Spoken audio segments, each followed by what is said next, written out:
Hello guys, good morning. સ્વાગત છે તમારા બધાનું મસ્ત મજાના એક નવા વ્લોગમાં. તો મેં કીધું આજે કેટલા ટાઈમથી છે ને આ આપણે ટ્યુનિક નથી પહેર્યું તો પહેરી લઈ. પહેરતા તો પહેરાઈ ગયું છે, પણ હમણાં છે ને ઉનાળો છે ને તો હું કોલરવાળા ઓછા કપડાં પહેરું છું, કારણ કે અહીંયાથી છે ને પછી બહુ ગરમી થાય છે. પણ આજે પહેરી લીધું છે, કંઈ ને આજનો દિવસ આપણે પહેરે રાખશું. પણ કાલથી પાછા ટ્યુનિક નહીં પહેરી, ટી શર્ટ જ પહેરશું, કારણ કે ટી શર્ટ અહીંયાથી પાછળથી ખુલ્લા હોય તો થોડોક પવન આવે. આ છે ને ગળું બધું પેક થઈ જાય. નીરવ, ખાવાનું તો ભાવશે ને? કેમ મેચ હારી ગઈ એટલે? હા, હજી આવો મેચ નું યાદ આવે તો શેડ થઈ જાય, કારણ કે ફાઇનલ હારવીને પચાવીને અઘરું છે. એવું નથી કે બહુ દુઃખ ને એવું હોય, પણ મજા નહીં આવતી. ખબર એટલે દુઃખ એટલું છે ને, જો નીરવ અડધો જ ખાકરો લીધો છે, એમાંથી ને કટકા કરીને પાછા મૂકી દે. નીરવ ખાવાનું હોય, ખાવાનું ન મૂકવાનું હોય. અને બીજી વસ્તુ યાર કે ટુર્નામેન્ટ પતી ગઈ, હવે આવતા વર્ષે ચાલુ થાય, અને જે બી આયોજક હતા બધા બહુ મહેનત કરી, એટલી સુંદર ટુર્નામેન્ટ, મજા આવી ગઈ. અને હવે આજથી છે ને ઘરના કામ થાય. બાકી શું થતું, કારણ કે ક્રિકેટમાં જવાનું હોય, આ લોકો રોજ રાતે જતા અને આપણે જતા જ્યારે આ લોકોની મેચ હોય ત્યારે. એટલે છે ને ડેઈલી જવાનું હોય, એટલે બીજા કઈ એક્સ્ટ્રા કામ ન થતા. ત્યારથી જે એક્સ્ટ્રા વધારાનું કામ છે ને પતાવવા મળશે ને નીરો.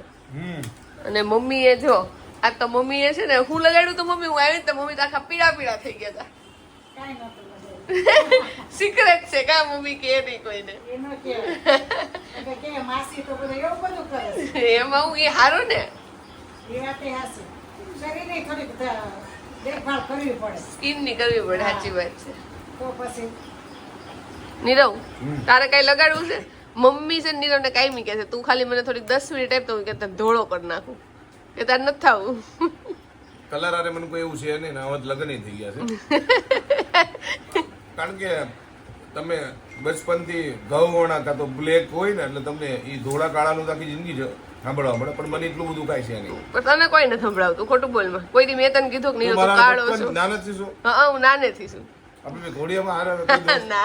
તો આજે છે ને જમવામાં શું બનાવવું ને આપણે કઈ વિચારવાનું નતું, કારણ કે મમ્મીએ ઓલરેડી ગુવાર સુધારી નાખ્યો હતો, અને ગુવારનું શાક હોય એટલે નીરવ નો ખાય. જો કે હું તો એની અંદર બટેકું નાખીને ગુવારનું શાક ખાઈ લઉં, પણ મમ્મી કે હવે તમારા બેના ભાત વઘારના જશે. તો આમે કેટલા દિવસ વઘાર્યા નથી, તો બટેકું નાખીને જો મેં ભાત વઘાર નાખ્યા છે, ગુવારનું શાકે વઘારી નાખ્યું છે, અને લોટે બાંધી નાખ્યો છે. મમ્મી પપ્પા ત્યારે બહાર ગયા છે, ઓલા ઘરે બેસવા માટે એમને ગયા છે આટો મારવા. તો મેં કીધું નીચે શું ને તો પેલા શાક ને બધું કરી નાખું, એટલે હવે ખાલી રોટલી જ બાકી છે. 2 વસ્તુ ચડે છે. શાક તો મને લાગે ઓલરેડી ચડી ગયો છે, અને ભાત થોડા ઘણા બાકી. તો જમવામાં જો આપણે વઘારેલા ભાત લીધા છે, કેરીનો રસ લીધો છે, કેરી છે, પાકેલી હોતન છે, કાચી હોતન છે, અને જો યાર રોટલી ગુવારનું શાક છે, ને બધા જમવા માટે બેસી ગયા છે. હાલો બધા જમવા. જો આ છોકરીઓ ક્યારની અમારા ઘરે આટા મારે છે, કારણ કે બધાને વિડીયોમાં આવું છે.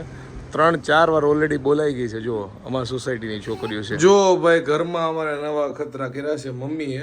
વાયરલ રેસીપી છે આ, ઓલરેડી ઇન્ટરનેટમાં ફરે છે. મેંગો આઈસ્ક્રીમ છે ને? હા, મેંગો આઈસ્ક્રીમ. જો અમારી મમ્મી કટિંગ કરે છે. જો આવી રીતે મેંગો ની અંદર આઈસ્ક્રીમ કેવું કંઈક નાખ્યું છે. હા, ખોલીને બતાવ પાયલ.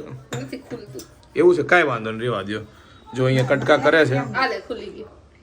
એમ નહીં અંદર હલવાઈ નથી ગયું ને? જો ભાઈ આજે મમ્મી નીકળી જાય, શું લાગે?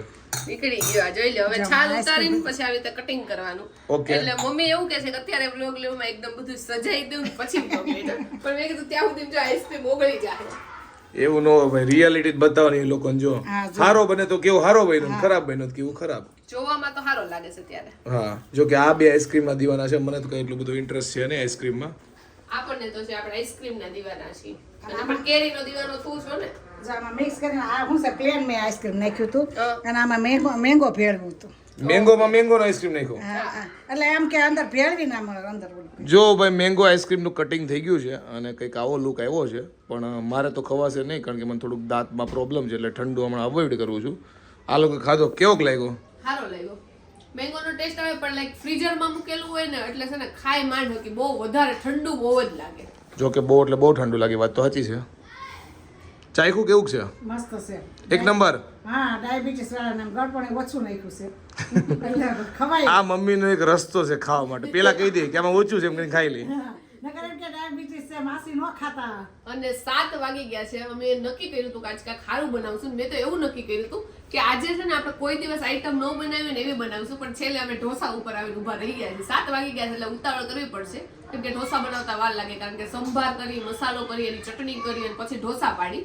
તો હવે ફટાફટ આપણે રસોડામાં વયા જઈએ. તો જો વડિયાથી મહેમાન આવ્યા છે, મિત્તલના મમ્મી આવ્યા છે, પછી જો માસી આવ્યા છે. આ મારા માસીજી છે ને, મમ્મીના જે બેન છે ને એના જેઠાણી છે. જો મહેક આવી છે. કેમ છે?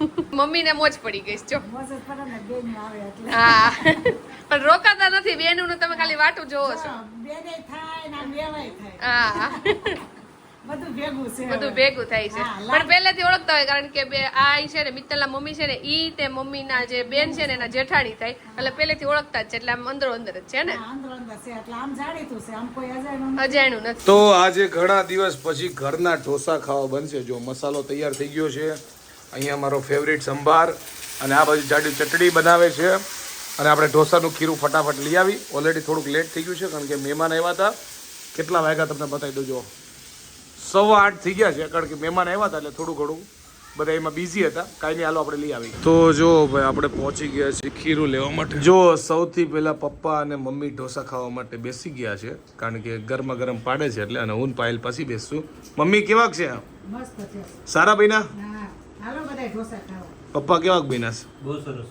તો વાંધો નહીં જો ઢોસા પપ્પાને ભાવે છે એટલે વાંધો નહીં બીજું કંઈ કરવાની જરૂર છે નહીં અને મમ્મી ને પપ્પા ખાઈ લે પછી અમે બંને બેસશું આજે છે ને ખરેખર પેટ દડા જેવું થઈ ગયું છે કારણ કે ઘરે ઢોસા બનાવે એટલે મારા ફેવરિટ છે અને જો કે ઘરે હોય કે બહાર હોય ઢોસા ફેવરિટ છે પણ એમાં ખાસ કરીને ઘરના ભાઈ કારણ કે ઘરના જે ઢોસા હોય એનો સ્વાદ અલગ હોય બહારનાનો અલગ હોય અને જાડુ ઢોસામાં એક્સપર્ટ છે તો એટલા ખાધા ને કે દડા જેવું પેટ થઈ ગયું છે મને હક થઈ ગયું જાડું નહીં હક થઈ ગયું પછી મેં કીધું ભાઈ આપણે તો બીજું કંઈ ખાતા નહીં મેં કીધું આપણે પાન ખાઈએ તો પાન ખાધું મેં થોડું ઘણું પાચન થાય એટલે પણ મજા આવી ગઈ ભાઈ ખરેખર ઢોસાનો મસાલો પછી પેપર ચટણી જાડું રેડ બનાવી એ મસ્ત હતી સંભાર મસ્ત હતો તો બહુ દિવસે ખાધા મજા આવી ગઈ હવે થોડાક દિવસ ન મળે તો વાંધો નહીં હવે ક્રેવિંગ વહી ગઈ તો આઈ હોપ કે તમને આજનો અમારો આ વ્લોગ ગમ્યો હશે ગમ્યો તો શું કરો તમને ખબર છે લાઈક કરો કમેન્ટ કરો મિત્રો સાથે શેર કરો ફેસબુક ફોલો કરો યુટ્યુબ સબસ્ક્રાઈબ કરો તો મળી નેક્સ્ટ વ્લોગ ત્યાં સુધી બાય બાય અને પાન ખાધું છે એટલે જો લિપસ્ટિક જેવો કલર હોટ નો થઈ ગયો